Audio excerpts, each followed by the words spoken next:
Shalom, shalom, frères et sœurs, soyez bénis, que la grâce et la paix du Seigneur soient avec chacun d'entre vous. Je sais, ça fait un bon bout de temps que vous n'avez pas eu des enseignements, des exhortations, mais tout va bien par la grâce de Dieu. C'est vrai que des fois, nous pouvons être dans le silence, car dans la vie, il y a souvent des moments de silence. On a besoin d'avoir des moments de silence et parfois on peut passer aussi par certaines épreuves, certaines difficultés. Cela est normal. Mais dans la vie d'un enfant de Dieu, il faut qu'il y ait par moments des moments de silence afin que nous soyons tout le temps conscients que nous sommes dans un monde où tout n'est pas blanc, tout n'est pas blanche et que Dieu est au contrôle de tout. Alors aujourd'hui, je vais profiter de cette occasion pour saluer tout le monde un peu partout, surtout ceux qui sont en Europe dont les enfants ont commencé la rentrée il y a une semaine. Donc je souhaite une bonne rentrée à tous vos enfants. Je souhaite une bonne rentrée à toutes les familles. Que le Seigneur garde chacun et chacune de vos enfants et que l'année se passe bien selon la volonté de Dieu. Soyez bénis et que la grâce et la paix du Seigneur demeurent dans vos familles. Alors nous allons prier. Éternel notre Dieu, nous te bénissons, nous te glorifions. Nous te disons merci encore pour ce jour que tu nous as accordé. Toi qui es notre Dieu, toi qui es notre Père, toi qui dis et la chose arrive, toi qui ordonnes et elles existent. Nous te confions encore ce moment que nous allons partager. Un moment d'exhortation, un moment d'enseignement, un moment d'encouragement. Seigneur, je prie que tu puisses parler par ma bouche afin que nous puissions, Seigneur Dieu, comprendre tes volontés, comprendre tes desseins pour la vie de chacun d'entre nous, Papa. Seigneur, merci. À toi la gloire, l'honneur, la puissance pour des siècles, au nom de Jésus-Christ. Amen. Alors, mes frères et sœurs, j'aimerais continuer l'enseignement sur la repentance. Sur la repentance, j'avais commencé cet enseignement il y a, je crois, 2 mois, 2 mois et quelques jours.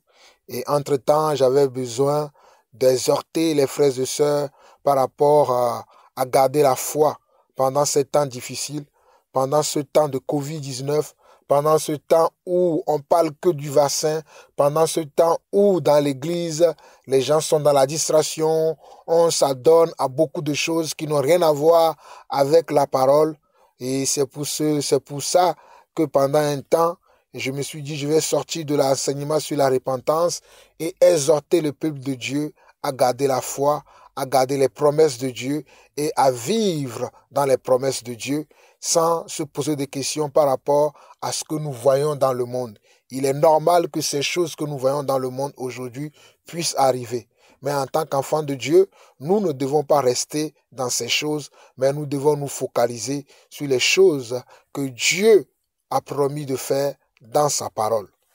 Alors, mes chers frères et sœurs, nous allons continuer l'enseignement sur la repentance.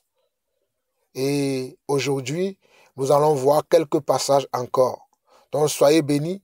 Nous commençons par Amos chapitre 3. Amos chapitre 3. Amos chapitre 3, nous allons lire du verset 1 au verset 3. Amos chapitre 3, du verset 1 au verset 3 dit ceci.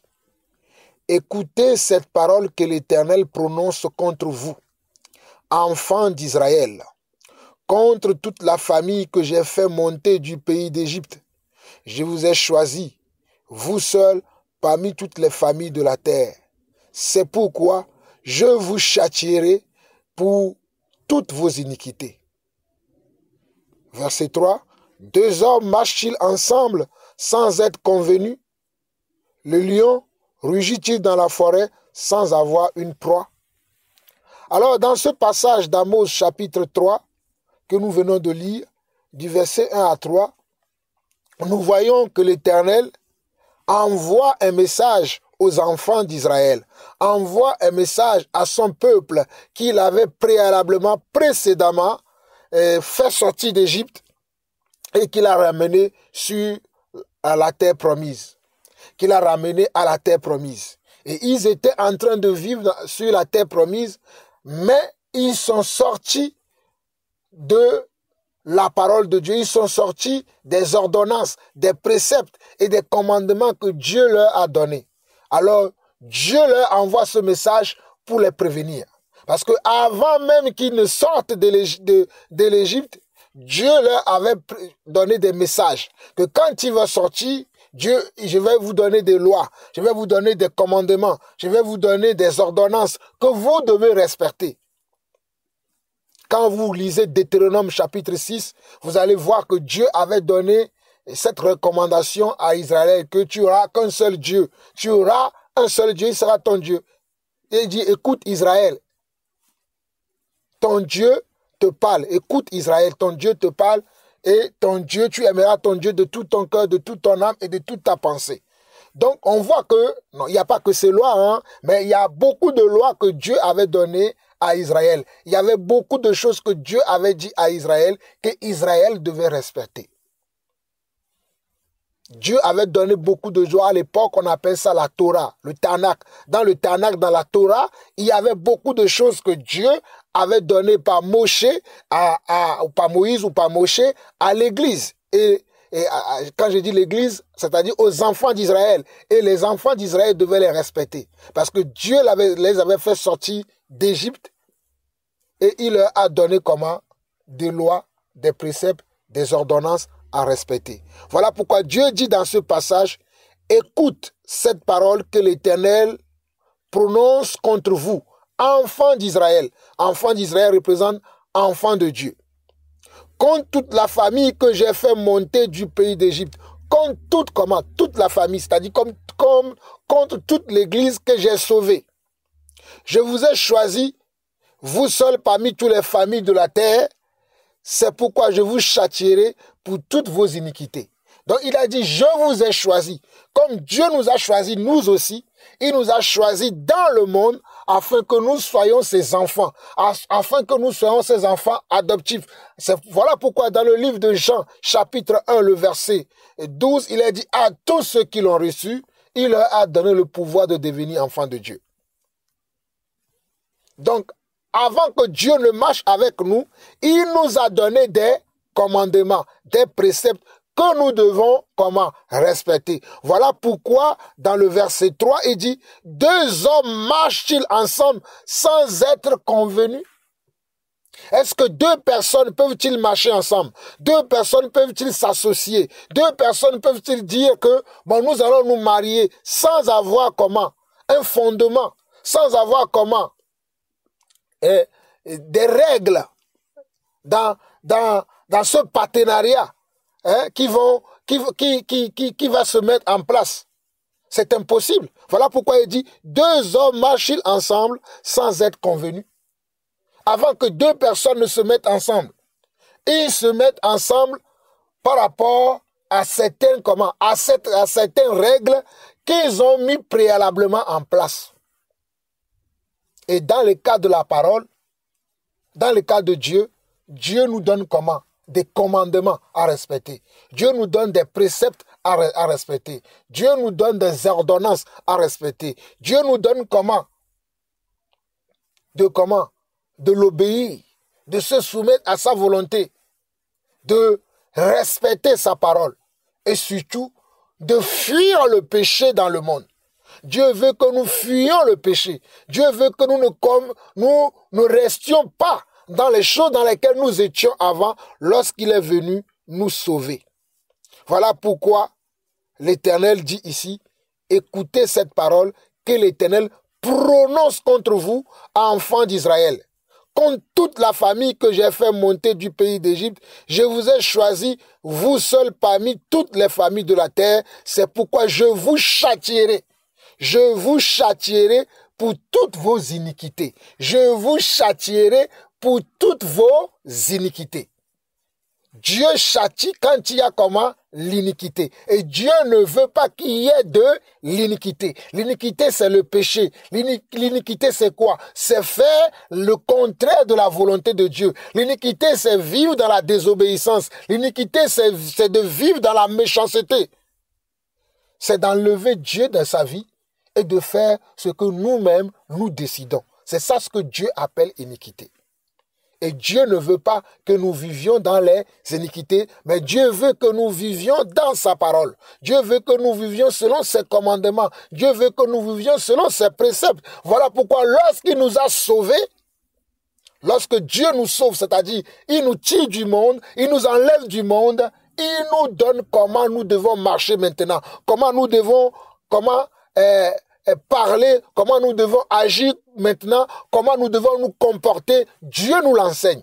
Il nous dit tout de comment nous devons nous comporter, comment nous devons parler, comment s'habiller. Tout ça là devient des nouvelles choses que nous devons apprendre. Voilà pourquoi nous allons voir également Éphésiens chapitre 5, parce que ce que je suis en train de dire là, vous allez voir que dans Éphésiens chapitre 5, Dieu nous enseigne, parce que la dernière fois, nous en avons parlé d'Éphésiens chapitre 2, nous avons vu Éphésiens chapitre 2 et Philippiens aussi, mais aujourd'hui, nous allons voir Éphésiens chapitre 5, et vous allez voir que dans Éphésiens chapitre 5, Dieu nous dit en tant qu'enfant de Dieu, comment nous devons marcher.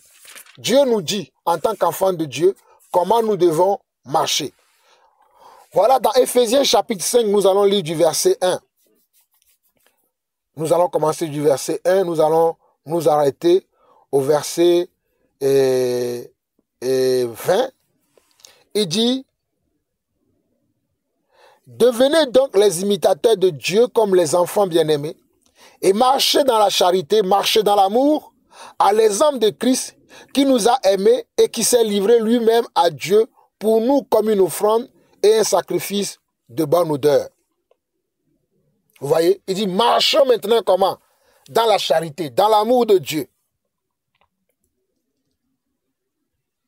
À l'exemple de Christ, à l'exemple de notre Sauveur Jésus-Christ, qui s'est offert. Qui sait comment? Qui s'est offert pour nous sauver. Donc nous aussi, nous devons offrir notre vie à Dieu. Nous aussi, nous devons offrir notre vie à Dieu. Afin de comment? Afin de nous sauver de ce monde. Ce monde dans lequel il y a de la perversité. Ce monde dans lequel il y a du mensonge. Ce monde dans lequel il y a de l'hypocrisie. Ce monde dans lequel il y a de la jalousie. Ce monde dans lequel il n'y a que comment? La méchanceté. Il n'y a pas la charité dans le monde. Même s'il y avait la charité, ça doit être la charité avec comment? Avec des prétentions. D'autres prétentions qui ne sont pas des prétentions de Dieu. Amen. Donc nous continuons, il dit, au verset 2, hein, nous continuons à partir du verset 3, il dit que l'impudicité, qu'aucune espèce d'impureté et que la cupidité ne soit même pas nommée parmi vous, ainsi qu'il convient à des saints. Vous voyez? Il dit que l'impudicité, qu'aucune espèce d'impureté et que la cupidité ne soit même pas nommée parmi vous, ainsi qu'il convient à des saints. Deux hommes peuvent-ils marcher ensemble sans avoir à se concerter? Comme Dieu veut marcher avec nous, voici les recommandations qu'il nous donne.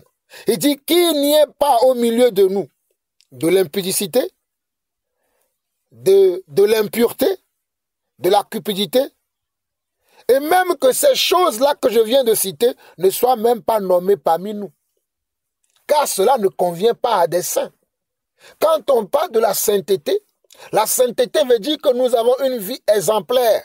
La sainteté veut dire que nous avons une vie pure. La sainteté veut dire que nous avons une vie sainte, une vie droite, une vie juste. Donc il ne faut pas que ces choses-là que je viens de citer, que l'impudicité, qu'aucune espèce d'impureté, aucune espèce. Ça veut dire qu'il y a différentes sortes ou bien espèces d'impureté. Mais il ne faut pas qu'il y ait ni aucune sorte de ces impuretés au milieu de nous. On ne veut pas savoir ça dans la vie d'un enfant de Dieu, dans la vie d'un frère, ni dans la vie d'une sœur. On ne veut pas voir ces choses dans l'église, car l'église appartient à Dieu. L'église appartient à Dieu. Voilà pourquoi on ne veut pas avoir de l'impudicité dans l'église. Qu'aucune espèce d'impureté et de la cupidité ne soit même pas nommée parmi vous, ainsi qu'il convient à des saints. Et il continue. Qu'on n'entende ni parole déshonnête. Je disais tout à l'heure que lorsqu'on devient enfant de Dieu, notre manière de parler doit changer. Notre comportement doit changer. Voilà pourquoi il dit qu'on n'entend ni paroles déshonnêtes, ni propos insensés, ni plaisanteries, choses qui sont contraires à la bienséance, qu'on attend plutôt les actions de grâce. Vous voyez?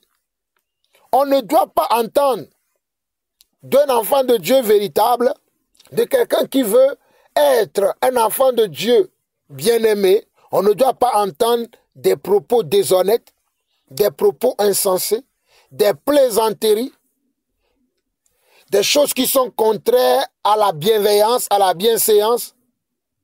On ne doit pas entendre ces choses de sa bouche. On ne doit pas suspecter ces choses dans son comportement, dans son caractère. On ne doit pas voir ces choses. On ne doit pas appréhender. On ne doit pas véhiculer ces choses au travers de notre personnalité, au travers de notre image. Notre image doit être l'image de Christ. Si dans notre image, nous avons encore ces choses, c'est-à-dire nous avons encore des paroles déshonnêtes, des propos insensés, des plaisanteries et des choses qui sont contraires à la bienséance ou à la bienveillance, ça veut dire que nous avons un problème. Ça veut dire que nous devons nous repentir. Nous devons demander à Dieu, pardonne-moi parce que j'ai encore eu une pensée qui ne te glorifie pas. Pardonne-moi Seigneur parce que j'ai dit une plaisanterie qui ne sied pas à un enfant de Dieu. Pardonne-moi Seigneur parce que je ne suis pas dans l'honnêteté. C'est ça ce qu'on appelle la repentance. Alléluia. Et nous continuons. Il dit qu'on entende plutôt des actions de grâce. Qu'on entend plutôt quoi? Des actions de grâce. C'est quoi une action de grâce? C'est que je dois bénir le Seigneur en tout temps. Je dois bénir le Seigneur en tout temps.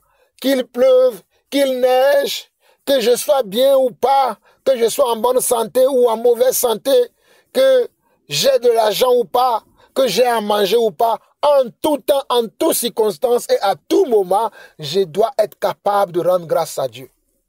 Seigneur, grâce, merci parce que tu me donnes le souffle de vie. Seigneur, merci parce que tu me fais passer par ces épreuves pour me rendre encore pur, pour me rendre encore plus diligent dans la pratique de ta parole. Seigneur, je te rends grâce parce que merci, tu m'as donné encore la paix et la joie, malgré que Seigneur Dieu, je suis au chômage, malgré que Seigneur Dieu, je suis dans une famille où il y a le manque d'amour, mais Seigneur Dieu, tu me soutiens dans toutes choses et je veux te dire merci. Ce ne sont que quelques exemples que je viens de citer de comment rendre des actions de grâce au Seigneur.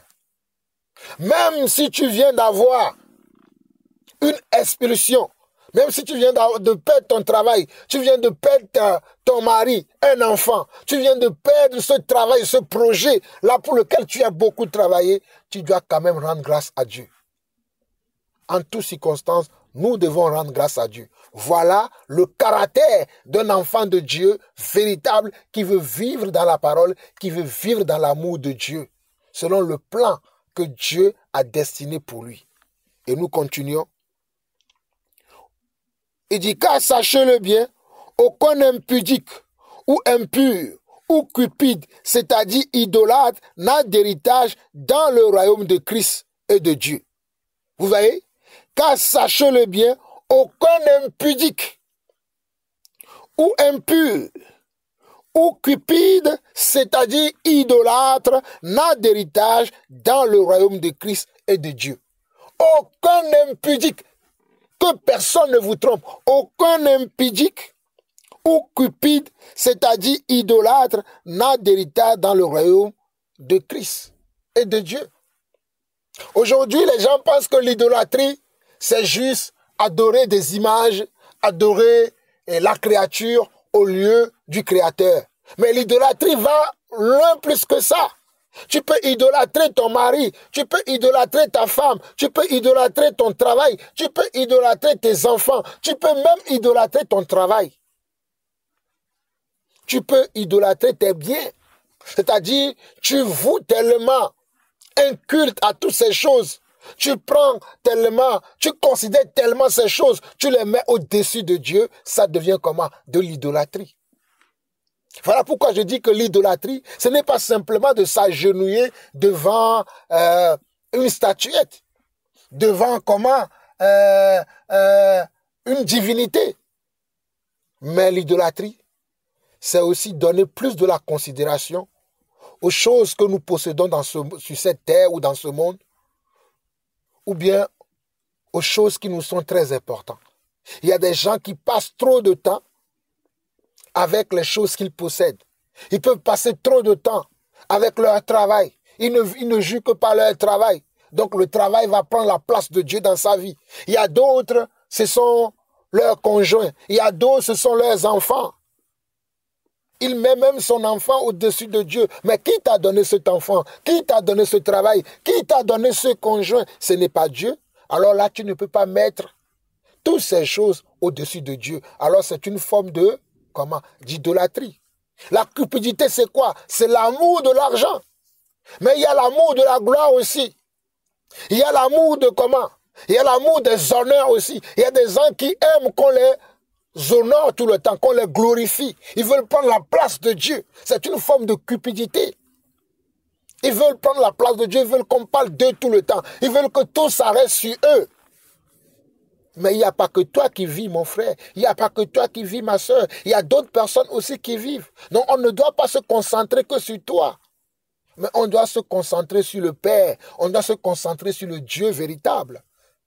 Donc c'est très important de comprendre que la repentance nous amène à nous interroger. Au fait, la repentance nous amène à nous interroger pour que nous puissions savoir si nous sommes dans la volonté de Dieu ou pas, si nous marchons dans ses plans ou pas, si nous marchons dans ce qu'il a prévu pour nous ou pas. C'est ça la repentance.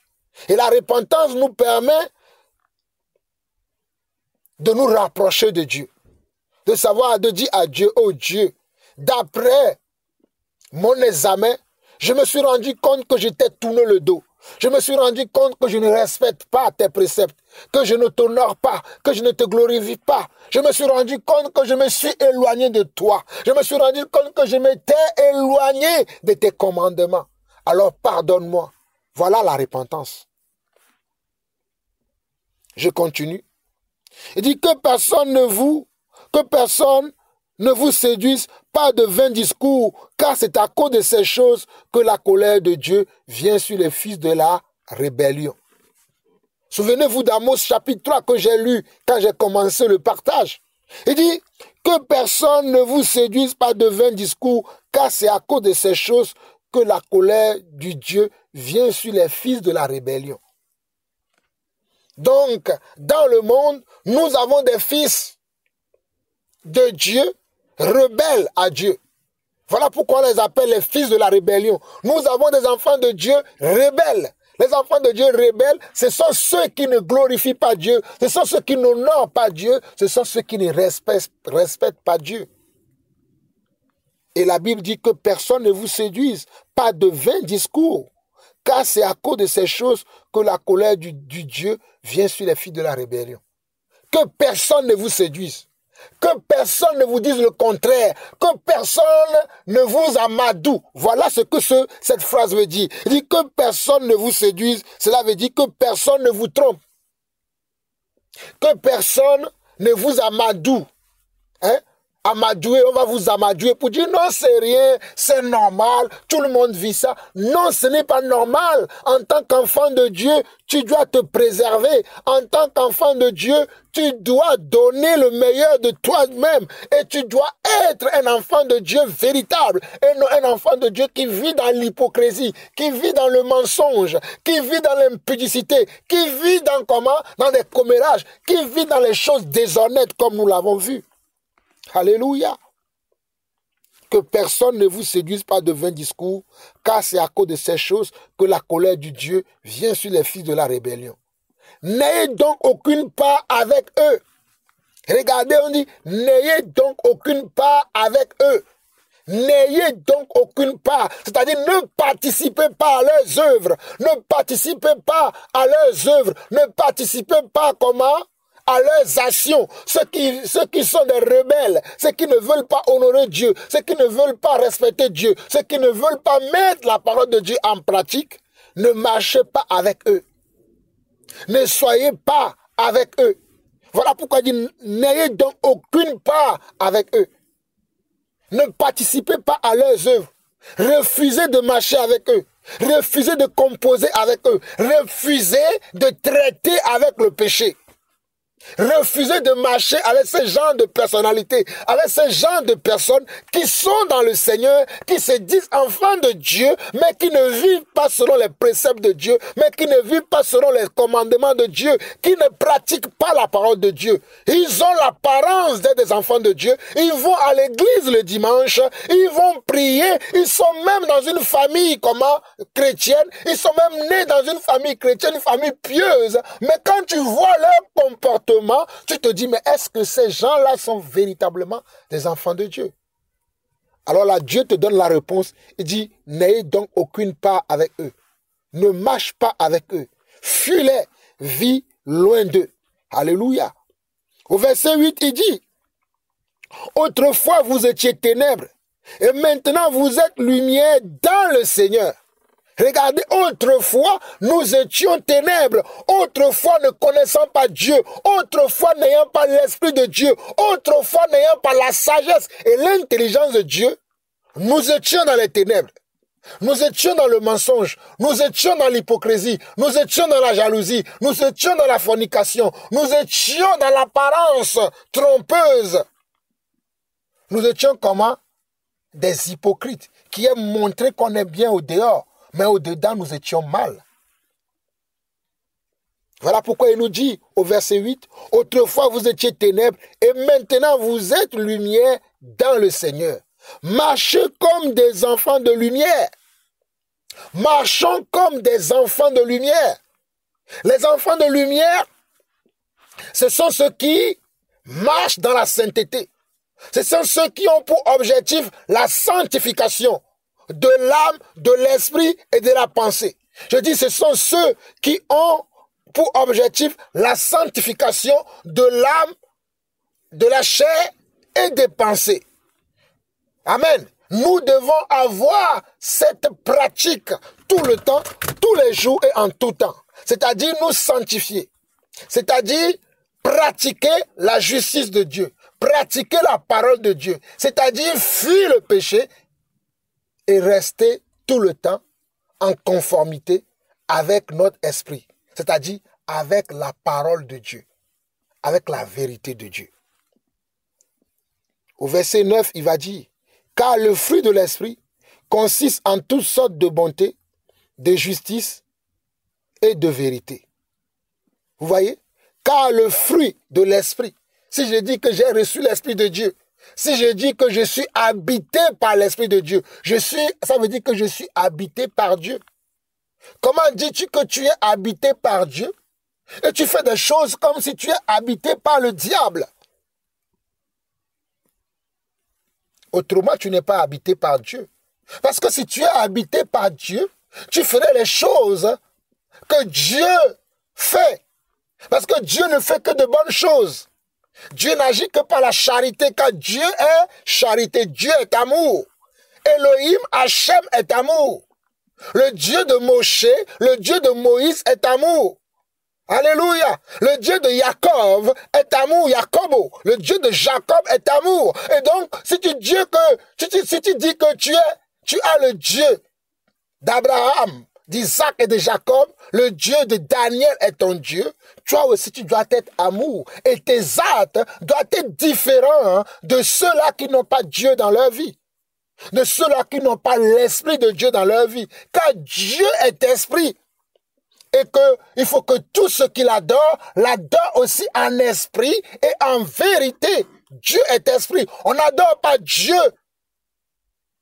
sans l'esprit. Parce que Dieu est esprit. Alléluia. Dieu est esprit. Parce que Dieu, on ne le voit pas à l'œil nu. Mais on le voit dans l'esprit. On le ressent dans l'esprit. Son esprit nous convainc de justice, de péché et de jugement. Son esprit nous convainc que nous sommes enfants de Dieu. Son esprit nous dit que nous sommes ses élus. Alléluia. Car le fruit de l'esprit, le verset 9 dit, car le fruit de l'esprit consiste en toutes sortes de bonté, de justice et de vérité. Examinez ce qui est agréable au Seigneur. Regardez, examinez. Et dans le mot examiner, il y a le mot examen. Dans le mot examiner, il y a le mot examen. Donc nous devons nous examiner. Alléluia. Nous devons nous examiner pour voir si nous sommes dans la foi, pour voir si nous sommes dans la vérité, pour voir si nous marchons selon les règles, selon comment les préalables que Dieu a déterminés afin que nous soyons avec lui. Et ces préalables, c'est ce que nous avons vu du verset 1 jusqu'au verset 8. Nous ne devons plus vivre dans l'hypocrisie, dans la jalousie, dans la cupidité, dans les choses déshonnêtes, hein? Dans les plaisanteries, dans les propos insensés. Des fois, j'écoute les enfants de Dieu. Je dis, mais celui-là aussi est-il enfant de Dieu? Regarde comment ces propos sont insensés. Des propos insensés veut dire que des paroles qui n'ont pas de sens. Comme des propos insensés, ça veut dire des paroles qui n'ont pas de sens. Et nous avons encore des enfants de Dieu qui ont des propos insensés dans leur bouche. Alléluia. Remettons-nous en cause. Et il dit, examinez. Nous sommes au verset 11. Il dit, au verset 10 et 11, il dit, examinez ce qui est agréable au Seigneur et ne prenez point part aux œuvres infructueuses des ténèbres, mais plutôt condamnez-les. Vous voyez? Quand nous allons examiner notre vie, l'examen commence d'abord dans notre propre vie, dans notre vie personnelle, et ensuite dans l'église entière, dans toute notre communauté dans laquelle nous vivions, ou bien dans tout le monde, dans le monde auquel nous vivions, nous devons faire comme un examen. Notre propre examen d'abord et un examen collectif. L'examen commence d'abord personnellement et après, il s'étend sur la collectivité ou la communauté dans laquelle nous progressons ou bien que nous vivions. Nous allons d'abord faire notre examen personnel. Suis-je un enfant de Dieu véritable? Suis-je un frère ou une sœur sur qui on peut compter? Ai-je la crainte de Dieu en tout temps? Est-ce que j'honore Dieu comme je dois l'honorer? Est-ce que je suis quelqu'un qui craint Dieu? Est-ce que je suis quelqu'un qui pratique la parole de Dieu? Est-ce que je suis quelqu'un qui n'aime pas le mensonge, qui vit dans la foi?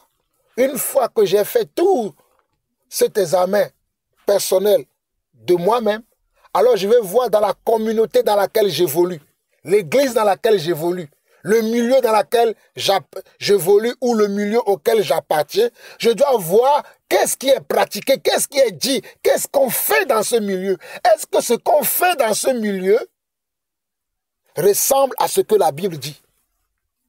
Parce que je peux être quelqu'un qui marche dans la volonté de Dieu, quelqu'un qui respecte les commandements de Dieu, quelqu'un qui glorifie, qui honore Dieu, mais vivre dans une communauté dans laquelle les commandements de Dieu sont bafoués, les règles de Dieu sont bafouées, sont mises de côté.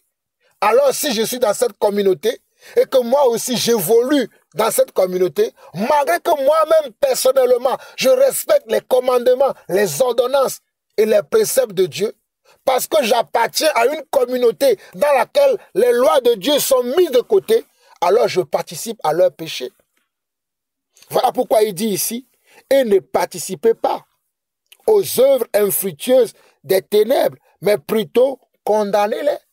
Je dois être capable de condamner les œuvres infructueuses des ténèbres qui sont au milieu de nous, qui sont dans l'église, qui sont dans ma vie.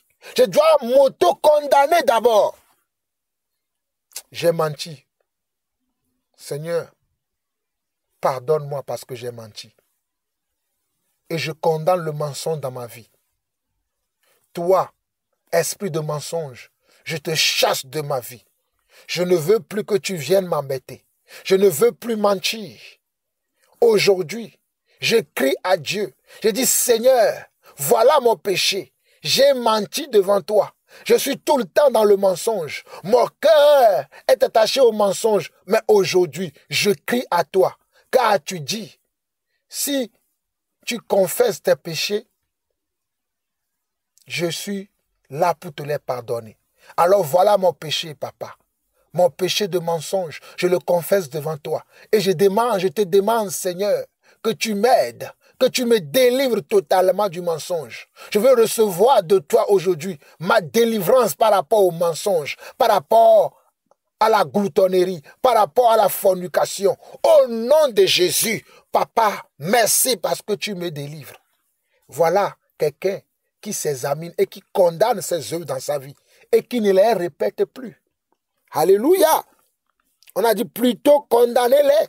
On ne peut pas glorifier le péché. On ne peut pas glorifier le mal. On ne peut pas faire la propagande du mal dans l'église. Mais aujourd'hui, dans plusieurs églises, dans plusieurs communautés, on fait la propagande du mal. On fait la publicité du mal. On ne fait plus la publicité de la parole de Dieu. On ne parle plus de Yeshua à Mashiach. On ne parle plus du Messie. On ne parle plus de notre Sauveur. On ne parle plus de notre Dieu. On a remplacé Dieu par nos propres activités. On a remplacé Dieu par le commun dans l'église. Et écoute, toi qui es là-bas, Dieu me dit que bientôt, tu vas gagner des millions. Le monde entier attendra parler de toi. Oui, toi qui es là-bas, écoute, Dieu me dit, oh, que tu vas bientôt voyager. Ce voyage t'attend et tu vas rencontrer ton époux. Et voici qu'aujourd'hui, on est là à longueur de journée à donner des messages charnels, des messages à flatter la chair. Les messages qui ont pour but de flatter de la chair, mais qui n'ont pas pour but d'amener l'esprit à dominer sur la chair. Le but principal de nos messages aujourd'hui doit amener comment? Chaque chrétien à dominer sa chair. Chaque enfant de Dieu a dominé sa chair. Mais aujourd'hui, on incite plutôt la chair. Aujourd'hui, les messages sont tronqués. Et ces messages incitent la chair à la jalousie, à l'envie, à la rivalité, aux propos insensés dans l'église aujourd'hui. Alléluia, nous continuons. Nous continuons. Car il est honteux de dire ce qu'ils font en secret, mais tout ce qui est condamné est manifesté par la lumière, car tout ce qui est manifesté est lumière. C'est pour cela qu'il est dit, réveille-toi, toi qui dors, relève-toi d'entre les morts, et Christ t'éclairera. Vous voyez? Réveille-toi, toi qui dors. Nous pouvons nous endormir, nous pouvons penser que nous sommes en bonne compagnie, que nous sommes en train de bien faire, alors que nous sommes, comment? En train de mal faire. Complètement à côté de la plaque. Complètement perdus. Mais si nous nous interrogeons, nous nous examinons, voilà pourquoi il est dit dans 2 Corinthiens chapitre 13, je crois, ou bien Corinthiens chapitre 13, que examinez-vous vous-même pour savoir si vous êtes dans la foi. Nous devons nous examiner. Alléluia. Verset 15, il dit, prenez donc garde de vous conduire avec circoncision, comme des insensés, non pas comme des insensés. Regardez bien, il dit, prenez donc garde de vous conduire avec circoncision, non comme des insensés, mais comme des sages. Vous voyez, on ne doit pas se conduire comme des insensés, mais nous devons nous conduire comme des sages. Rachetez le temps, car les jours sont mauvais. Rachetons le temps, car les jours sont mauvais. C'est pourquoi ne soyez pas inconsidérés, mais comprenez quelle est la volonté du Seigneur.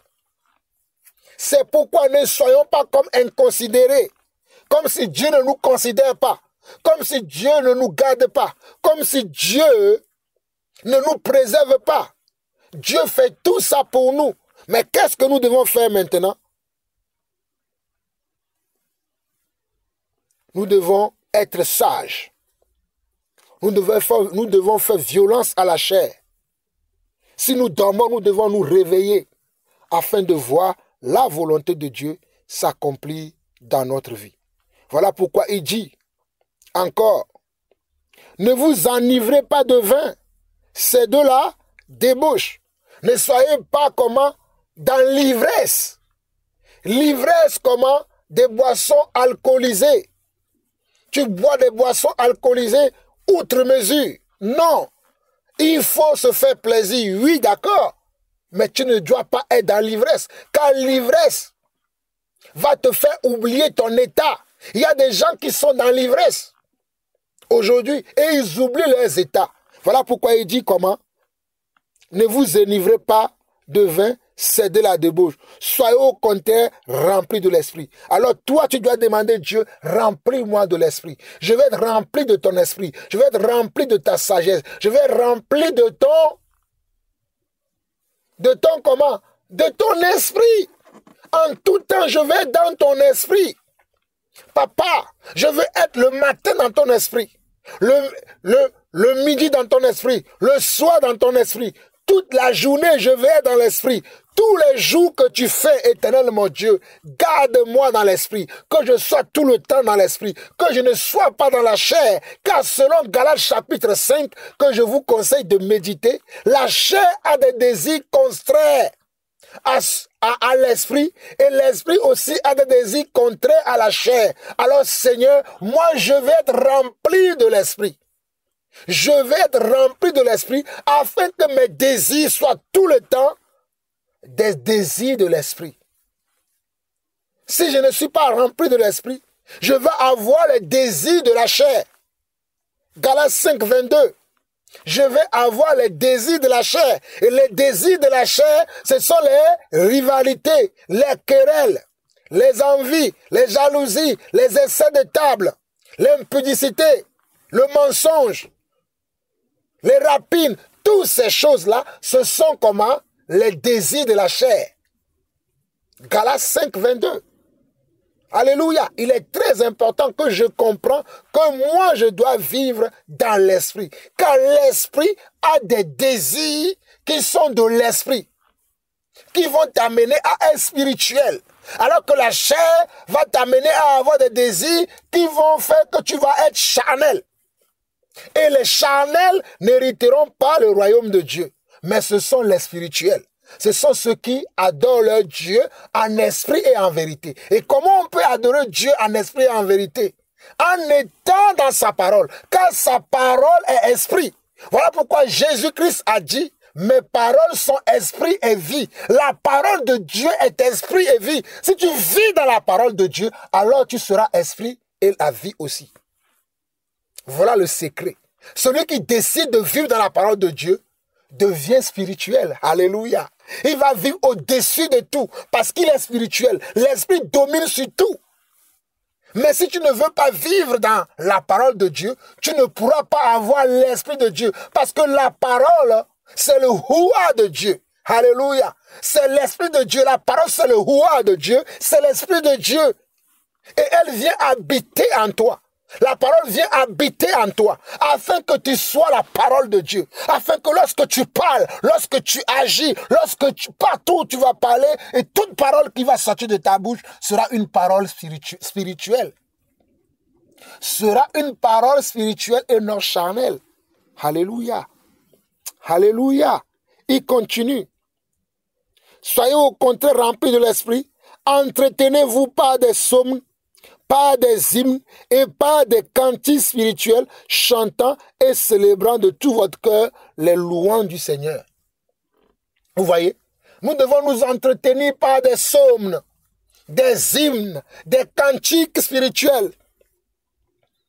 Au lieu de t'entretenir par la télévision, par ce que tu vois dans le monde, entretiens-toi par comment? Par la parole de Dieu. Dans les livres des psaumes, il y a la parole de Dieu, il y a la pensée de Dieu, il y a l'esprit de Dieu et il y a la vie de Dieu dans le livre des psaumes. Alors si tu t'entretiens avec ces paroles, tu vas être comme Dieu. Tu peux aussi comment?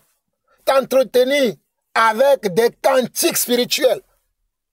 Gloire à Dieu, alléluia, je n'aurai pas peur du diable, la parole de Dieu qui règne dans ma vie me rend plus fort que tous mes ennemis. Oh, gloire à Dieu. Alléluia. Je n'aurai pas peur du diable. La parole de Dieu qui règne dans ma vie me rend plus fort que tous mes ennemis. Oh, Jésus à l'intérieur agit sur l'extérieur. Oh, quel changement dans ma vie. Jésus à l'intérieur agit sur l'extérieur. Vous voyez, ce sont des exemples que je donne.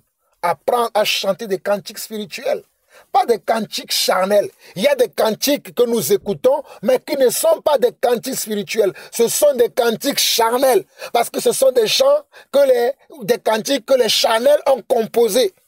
Les gens qui sont dominés par la chair ont composé. Certes, on peut les chanter dans notre communauté, dans notre église. On va penser que nous sommes en train de nous entretenir, mais nous sommes en train de nous putréfier.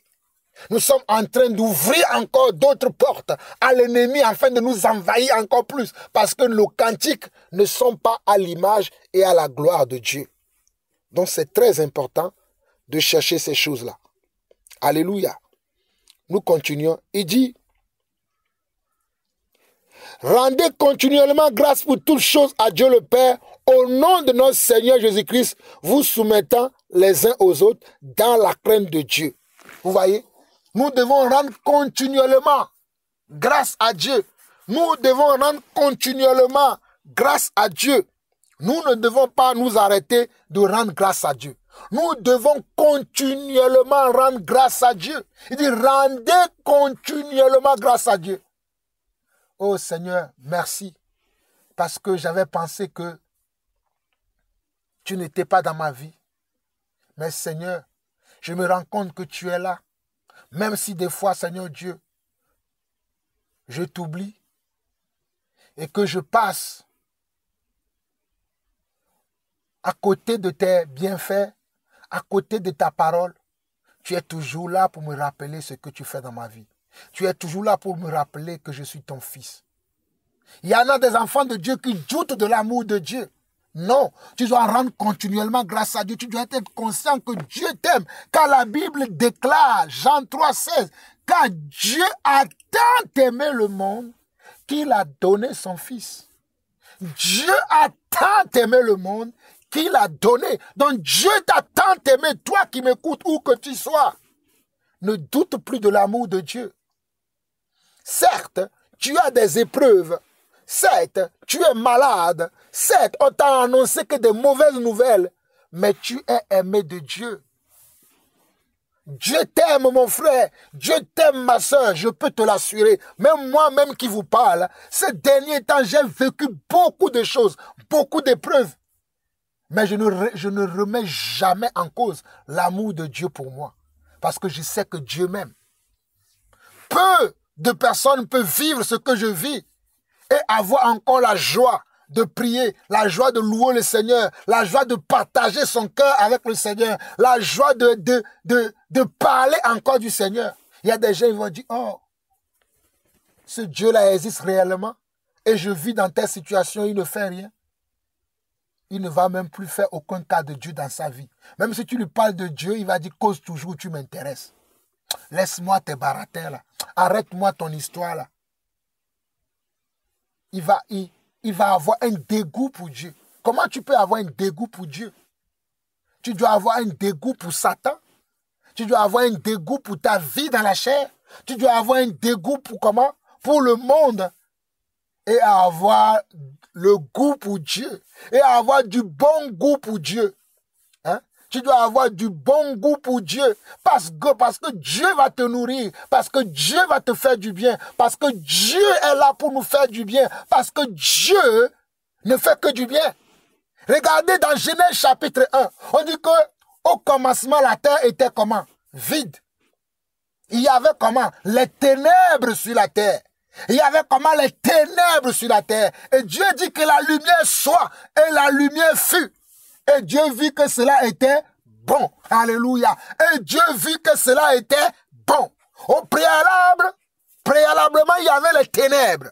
Mais Dieu a appelé la lumière pour que la lumière soit. Alors mon frère, même si dans ta vie, il n'y a que les ténèbres, que la lumière de Dieu arrive dans ta vie maintenant, là où tu es, au nom de Jésus.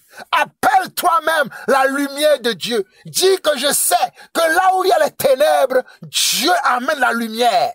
J'ai tellement vu de ténèbres dans ma vie, mais aujourd'hui, j'appelle la lumière de Dieu. Je dis que la lumière de Dieu vient dans ma vie, car je sais que ce que Dieu fait est toujours bon, parfait et agréable.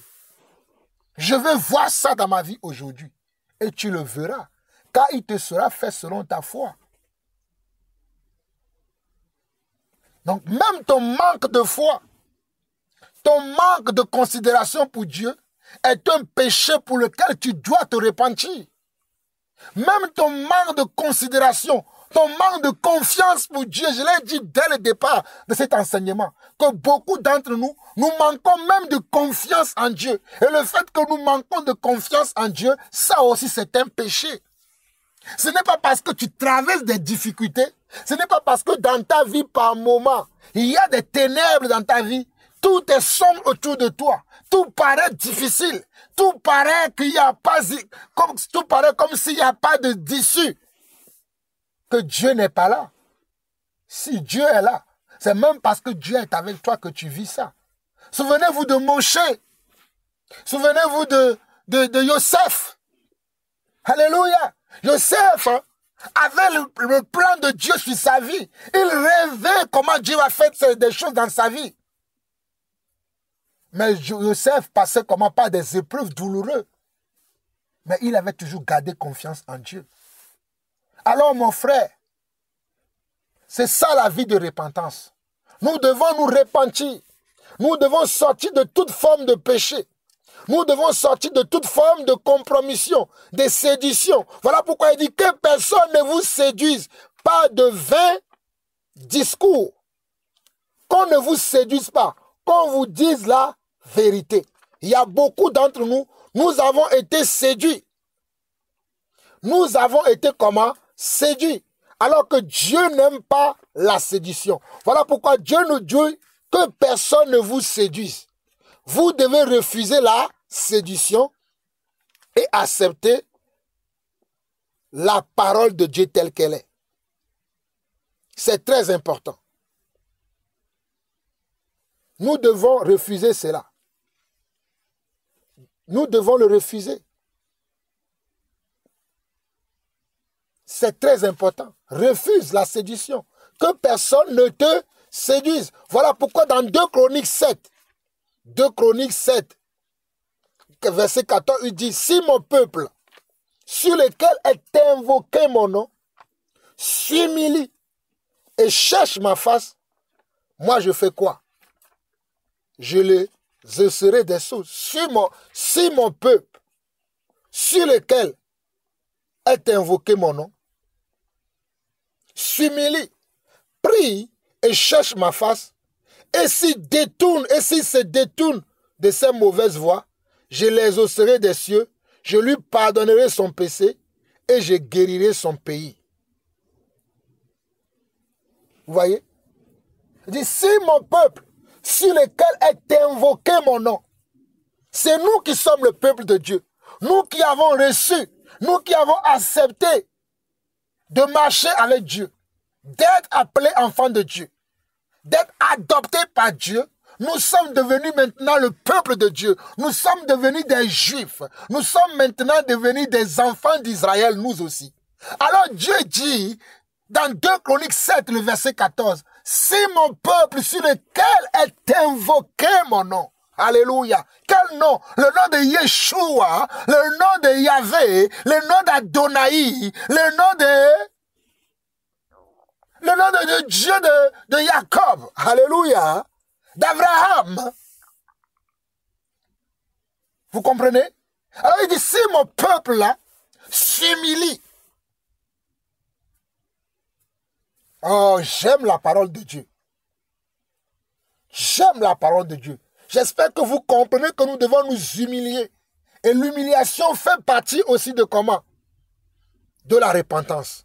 D'ici mon peuple, sur lequel est invoqué mon nom, s'humilie, prie et cherche ma face. Quand tu t'humilies, tu pries et tu cherches la face de Dieu. Et s'il se détourne de ses mauvaises voies, je l'exaucerai des cieux, je lui pardonnerai son péché et je guérirai son pays. Vous voyez? Donc c'est nous qui devons comment? Nous humilier. Comment on s'humilie? S'humilier veut dire reconnaître son état. Reconnaître que je suis éloigné de Dieu.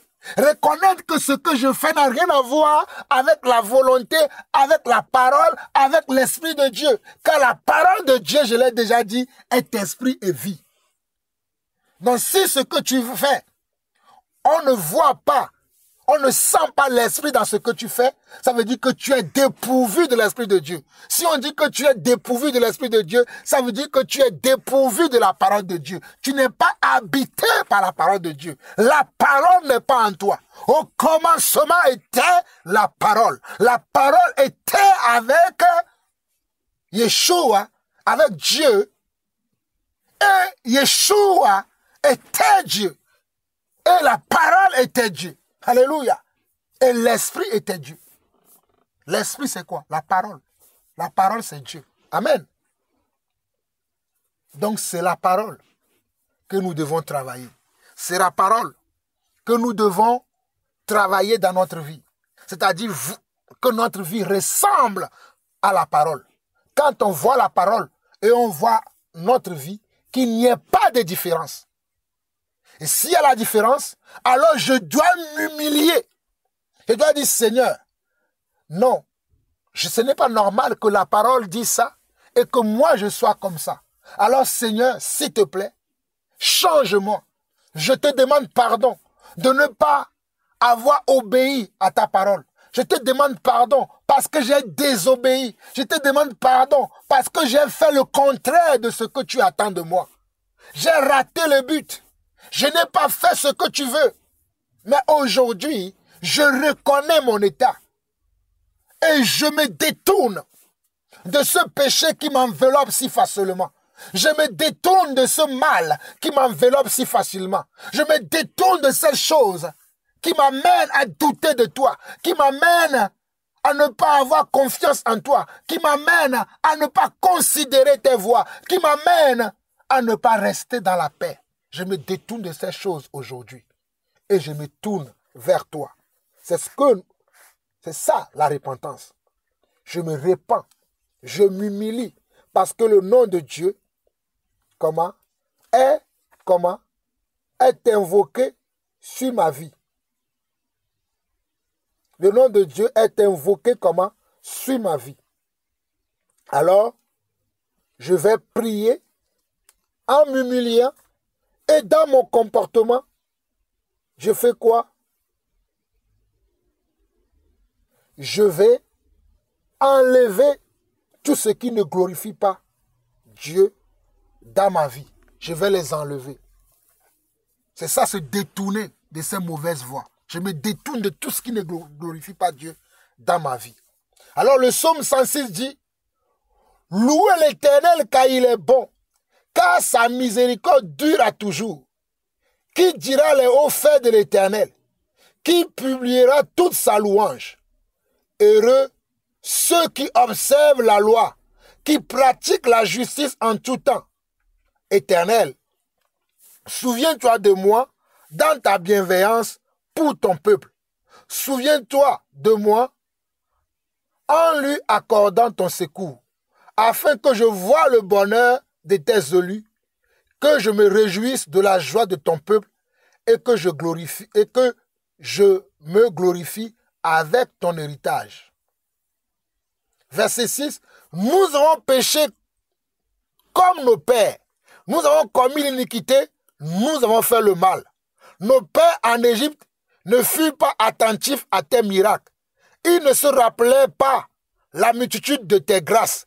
Et ils furent rebelles près de la mer Rouge.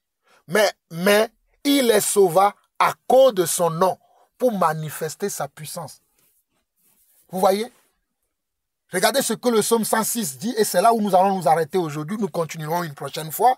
Il dit quoi? Il dit, louez l'Éternel car il est bon, car sa miséricorde durera toujours.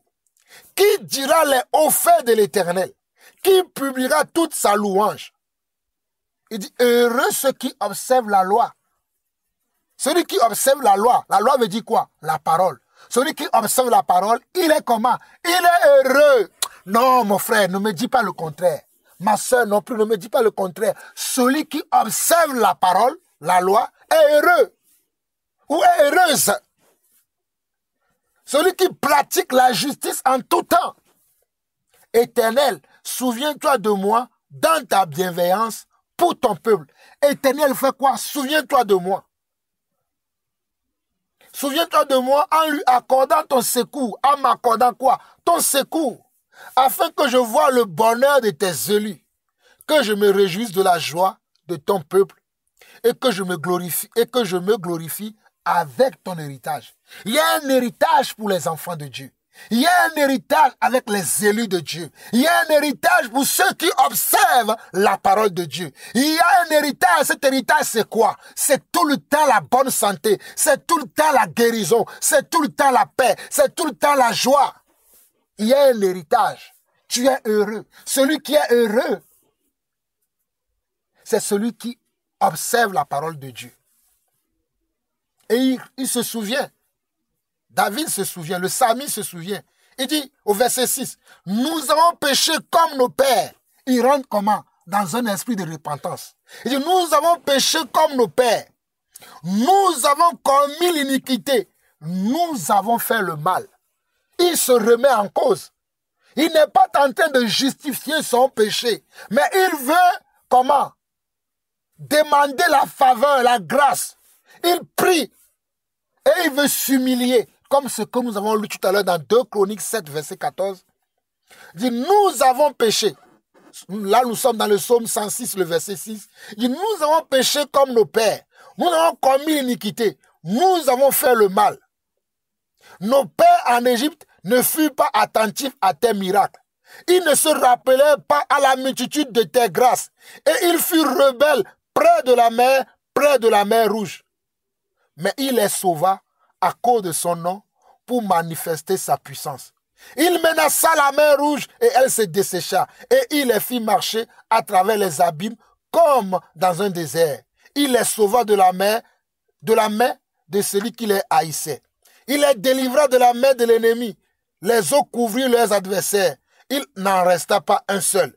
Et il crut à ses paroles. Il chantait ses louanges. Il chantait ses louanges.